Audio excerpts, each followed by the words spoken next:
ಸಾಮಾನ್ಯವಾಗಿ ಸಂಕಷ್ಟ ಚತುರ್ಥಿ ದಿನ ಅಥವಾ ಚೌತಿ ದಿನ ಅಮ್ಮ ಅಕ್ಕಿಯನ್ನ ಬಳಸದೆ ಈ ಸೂಪರ್ ಸಾಫ್ಟ್ ಆದ ಉಪ್ಪಿಟ್ಟು ರವೆನ ಬಳಸಿ ಮಾಡುವಂತ ಇಡ್ಲಿ ಮಾಡ್ತಾ ಇದ್ರು. ಅಕ್ಕಿ ತರಿ ಇಲ್ಲದೆ ಇದ್ದಾಗ್ಲೂ ಉಪ್ಪಿಟ್ಟು ರವೆ ಬಳಸಿ ಈ ತರ ಸೂಪರ್ ಸಾಫ್ಟ್ ಇಡ್ಲಿನ ಹೇಗ್ ಮಾಡೋದ್ ನೋಡೋಣ. ಒಂದು ಲೋಟ ಉದ್ದಿನ ಕಾಳು ಅಥವಾ ಉದ್ದಿನ ಬೇಳೆನ ಚೆನ್ನಾಗಿ 2 ಸಲ ತೊಳೆದು 2 ರಿಂದ 3 ಗಂಟೆ ನೆನೆಸ್ಕೊಳ್ಳಿ. ನಂತರ ಮಿಕ್ಸಿ ಜಾರ್ಗೆ ಹಾಕಿ ರುಬ್ಕೊಂಡು ಸ್ವಲ್ಪ ಮಿಕ್ಸಿಗೆ ನೀರ್ ಹಾಕಿ ಸೇರಿಸ್ಕೊಂಡು ಅದೇ ಕಪ್ಪಲ್ಲಿ 1.5 ಕಪ್ ಉಪ್ಪಿಟ್ಟು ರವೆನ ಸೇರಿಸಿ ಉಪ್ಪಿಟ್ಟು ರವೆನ ನೆನೆಸ್ಕೊಳ್ಳೋದೇನ್ ಬೇಡ, ಚೆನ್ನಾಗಿ ಮಿಕ್ಸ್ ಮಾಡ್ಕೊಂಡು ಗಟ್ಟಿ ಅನ್ಸಿದ್ರೆ ಸ್ವಲ್ಪ ನೀರನ್ನ ಸೇರಿಸ್ಕೊಳ್ಳಿ. ಯಾಕಂದ್ರೆ ರವೆ ಇದ್ರಲ್ಲೇ ನೆನಿಬೇಕು. ಮಾಮೂಲಿ ಇಡ್ಲಿ ಹಿಟ್ಟಿನ ಹದಕ್ಕೆ ಬಂದ್ರೆ ಸಾಕು.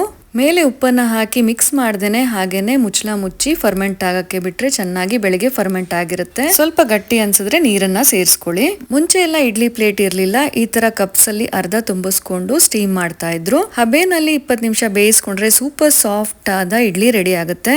ಸ್ವಲ್ಪ ತಣ್ಣಗಾದ್ಮೇಲೆ ಸೈಡ್ ಎಲ್ಲ ಬಿಡಿಸ್ಕೊಂಡ್ರೆ ತುಂಬಾನೇ ರುಚಿಯಾದ ರವೆ ಇಡ್ಲಿ ರೆಡಿ ಆಯ್ತು. ಯಾವುದೇ ಕಾಯಿ ಚಟ್ನಿ ಜೊತೆನೂ ಚೆನ್ನಾಗಿರುತ್ತೆ, ಇಲ್ಲ ಅಪ್ಪೆ ಮಿಡಿ ಉಪ್ಪಿನಕಾಯಿ ರಸ ಮತ್ತೆ ಕೊಬ್ಬರಿ ಎಣ್ಣೆ ಜೊತೆ ಸಖತ್ತಾಗಿರುತ್ತೆ.